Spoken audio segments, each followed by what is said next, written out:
राधा वल्लभ श्री हरिवंश, राधा वल्लभ श्री हरिवंश।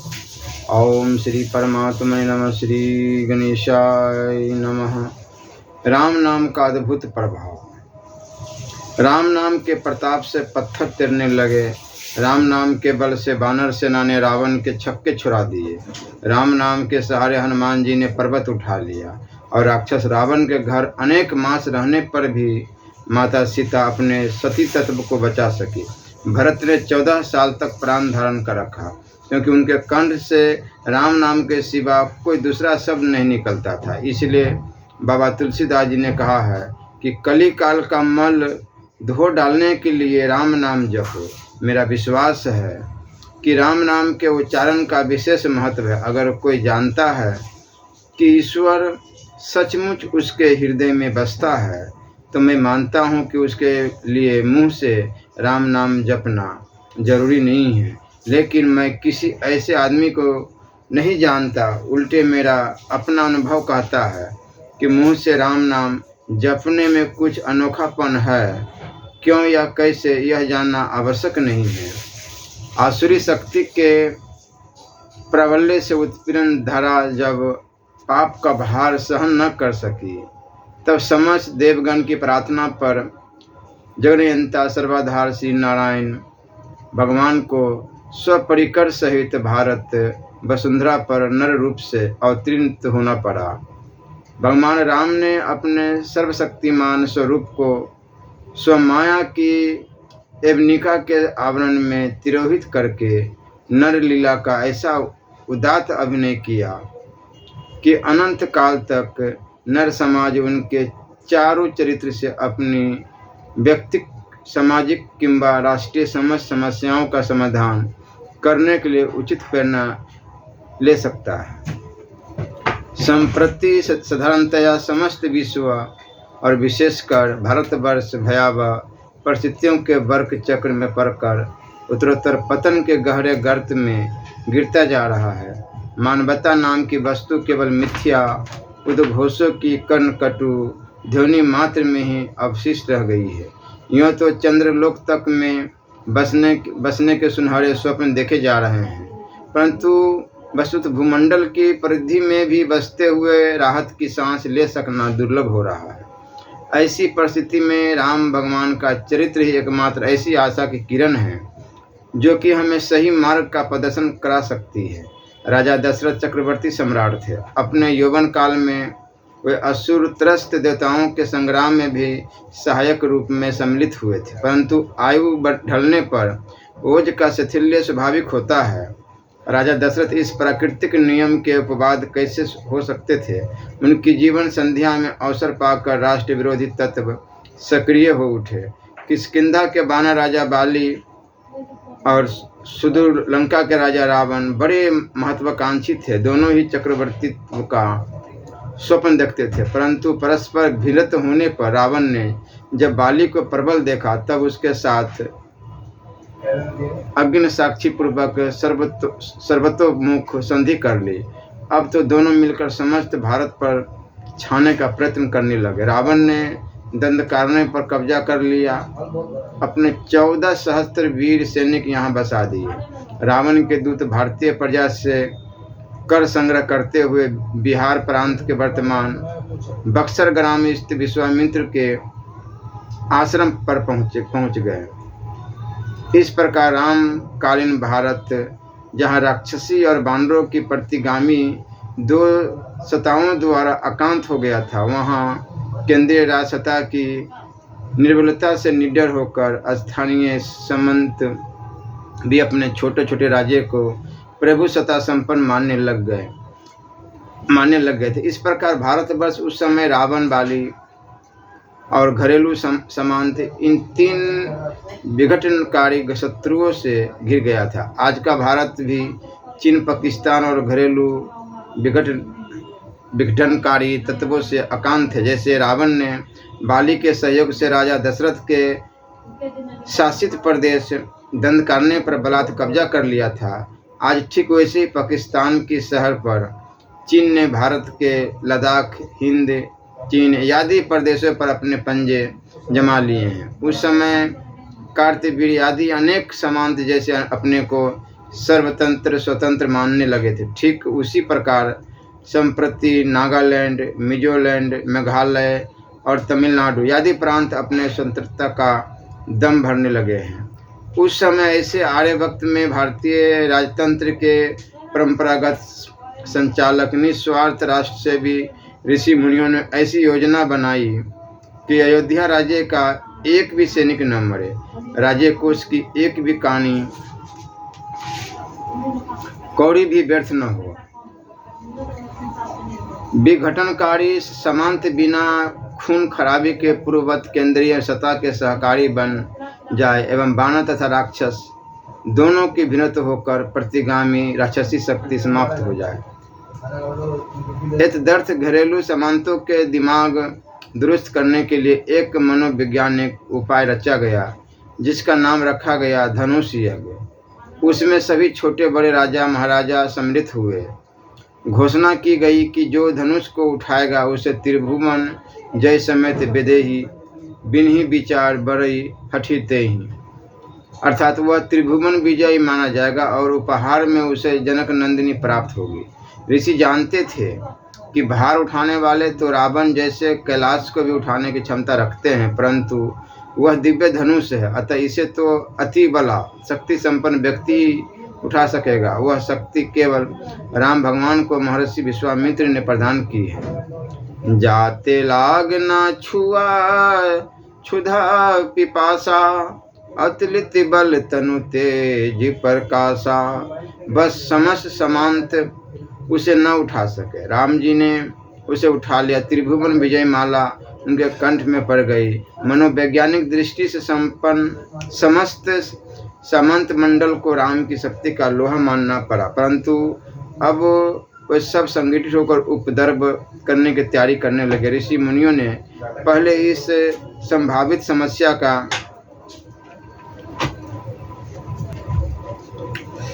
दुष्ट राजाओं को 21 बार निश्चेष करने वाले परशुराम तत्काल आ पहुंचे। राजा लोगों के दम खुशक हो गए। निश्चित योजना अनुसार क्रोध करते हुए परशुराम जी से निडर होकर लक्ष्मण जी प्रत्युत्तर करने लगे। इस वदानुवाद का मनोवैज्ञानिक प्रभाव सामंत गण पर यह पड़ा कि जिस परशुराम जी से हमारे दम खुश्क हो रहे हैं, रघुकुल का छोटा राजकुमार निर्भय होकर उन्हीं को करारे उत्तर दे रहा है। अंत में परशुराम जी के राम को स्वयं धनुष देकर स्वयं तपोभूमि की ओर पधारने से तो समस्त सामंत गण पर ऐसा प्रभाव पड़ा कि अयोध्या सिंहासन के पूर्ववत अनुगामी भक्त बन गए। सर्वतंत्र स्वतंत्र होने का जो भूत उनके दिमाग में घुसा था वह सदा सर्वदा के लिए भाग गया। इस प्रकार घरेलू विघटनाकारी तत्वों की समस्याओं का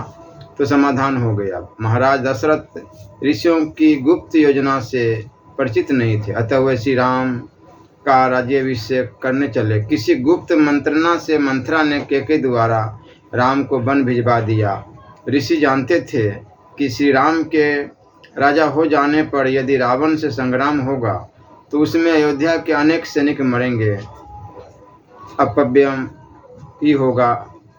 फिर भी युद्ध का क्या परिणाम हो यह अतकृत रहेगा। अतः रावण से राम का निजी युद्ध हो जिसमें अयोध्या के सिंहासन को कुछ भी हानि न हो, विजय श्री का लाभ ही लाभ हो।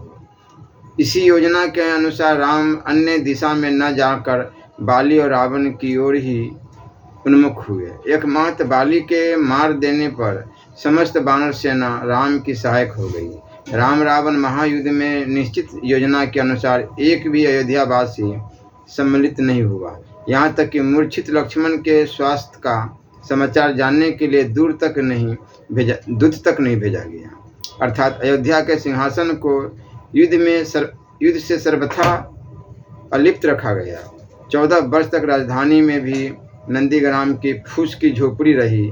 राजे सिंहासन पर कोई मानव व्यक्ति न होकर प्रतिनिधि भूता पादुकाएं प्रस्थापित की गई। यदि यह सब कुछ योजनाबद्ध न किया जाता तो लंका की भांति अयोध्या भी रावण के दूतों द्वारा दग्ध की जा सकती थी। भगवान राम ने भी 13 वर्ष पर्यंत रावण से झगड़ा नहीं किया। 14वें वर्ष में ही सब कांड हुआ, जिससे अंतर्राष्ट्रीय कानून के अनुसार 12 वर्ष पर्यंत अयोध्या से राम का कुछ भी संबंध न रहने के कारण यह अभियान राम का निजी अभियान माना गया। काश आज भी भारत के कर्णधार पाश्चात्य देशों की कुटिल नीतियों का अनुकरण छोड़कर रामचरित्र की नीति से प्रेरणा ले और ऐसी कोई ढूंढ योजना बनाए कि जिससे सर्वप्रथम अपने ही विघटनवादी तत्वों पर केंद्र के प्राबल्य का स्थायी प्रभाव पड़े और वे अपनी आए दिन की ची चिपट से विरत होकर भारत की अखंडता के पक्षपाती बन जाए। भारत आज जिस प्रकार विघटनकारी तत्वों में जकड़ा हुआ है, उससे मुक्ति पाने का एकमात्र उपाय है श्री राम की कार्य पद्धति का अनुकरण। उस कार्य पद्धति का अनुकरण जिसने भारत को अखंड प्रभुसत्ता के अधीन कर दिया। उसके कारण मानव के आचार से वियुक्त होने के विचार समाप्त हो गए। एक लक्ष्य एक विचार में सभी संलग्न हो गए। स्थान की अखंडता पर मानव की अखंडता ने विजय पाई। सभी दूसरे के दुख सुख को अपना दुख सुख समझने लगे, दूसरे की हानि को अपनी हानि मानने लगे और सभी प्रभु तत्व में लीन हो गए। राम ही को दास मैं हो, राम ही की आस मोही, राम दुख नाश मम बास खास धाम हो। राम ही की पूजा मेरे, राम बिन दूजा नाही, सीताराम शरण रहो, मैं आठो जाम हो। राम ही को ध्यान मेरे, राम ही को ज्ञान, रस रंग सख्य अभिमान, राम को गुलाम हो।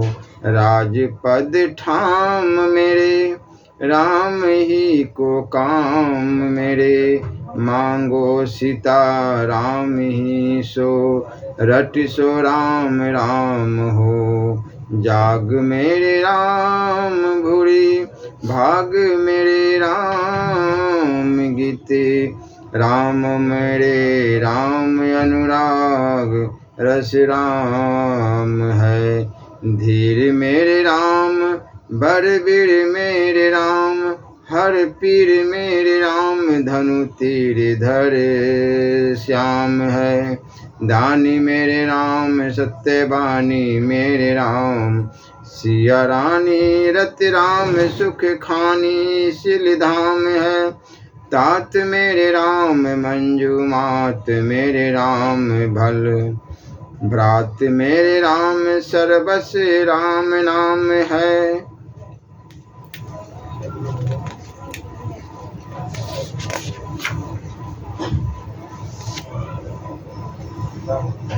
भगवान श्री राम के पावन चरित्र का ज्ञान हमें रामायण से होता है। वैसे तो कितने ही रामायणें हैं, पर उनमें मुख्य है 3। सर्वप्रथम वाल्मीकि रामायण है, जो अन्य रामायणों का मूल स्तोत्र है।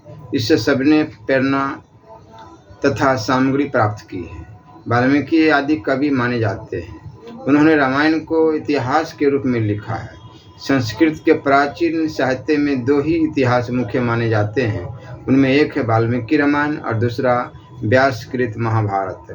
रामायण के संबंध में स्वयं ब्रह्मा जी का वाल्मीकि के प्रति कहना है कि आपको सब कुछ ज्ञात है, जो कुछ आपने कहा है वह अवश्य होगा, आपके काव्य में कुछ भी झूठ न होगा।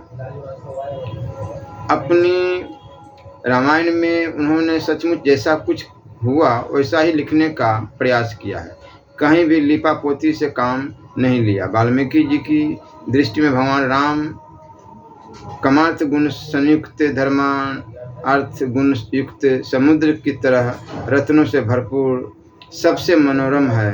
ब्रह्मा जी का कहना है कि जब तक पर्वत सरिता और भूतल पर है, आपकी रामायण कथा का सर्वत्र प्रचार होता रहेगा। वाल्मीकि के बाद गोस्वामी तुलसीदास जी का स्थान है। उनका रामचरितमानस कितना लोकप्रिय है, इसे बताने की आवश्यकता नहीं है। गिरशरण साहब के मत से वह उत्तर भारत की बाइबल है। उसका अनुवाद कुछ विदेशी भाषाओं में भी हुआ है। सर्वप्रथम ब्रिटिश शासन काल में मथुरा के कलेक्टर ग्राउस साहब ने उसका अंग्रेजी में अनुवाद किया। बाद में मिस्टर हिल नामक एक दूसरे अंग्रेज विद्वान ने भी उसका अंग्रेजी में अनुवाद किया, जो कुछ ही वर्ष पहले प्रकाशित हुआ है। एक रूसी विद्वान ने भी उसका रूसी भाषा में अनुवाद किया, जिसकी विशेषता यह है कि उसमें मूल रामायण के छंदों का ही अनुकरण किया गया है। उन्हें उसी प्रकार गाया जा सकता है जैसे मूल रामायण के पदों को कुछ वर्ष पहले ये रूसी विद्वान बनारसी पधारे थे और उन्होंने स्वरचित पदों का गान कर श्रोताओं को चकित कर दिया था।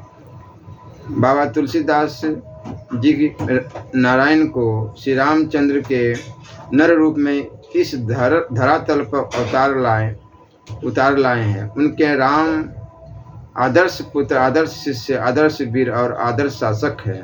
संक्षेप में मर्यादा पुरुषोत्तम है। दक्षिण में महाकवि कंबन की तमिल रामायण प्रसिद्ध है। उन्हें प्राय दक्षिण का तुलसीदास कहा जाता है। वे तमिल भाषा के आदि कवि माने जाते हैं।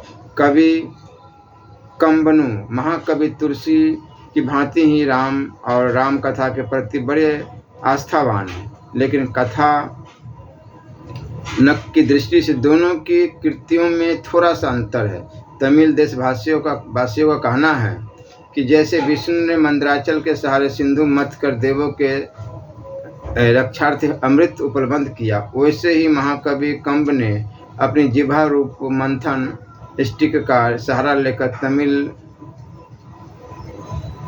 वाल्मीकि रूपी महासिंधु का मंथन किया और रामावतार कथा रूप अमृत का घट हम तमिल भाषियों के लिए उपलब्ध कराया। यद्यपि उसका आधार वाल्मीकि रामायण ही है। कंबन ने अपने प्राचीन आचार्य विचारों, विश्वासों, भावनाओं तथा प्रचलित परंपरागत सभी मान्यताओं की सुरक्षा को ध्यान में रखकर स्थान आश्रम पर कुछ परिवर्तन करना अपना कर्तव्य समझा। कहा जाता है कि यदि तुलसी श्री राम को नर रूप में धरातल पर ले आए तो कंब ने नर को नारायण के रूप में पहुंचा दिया।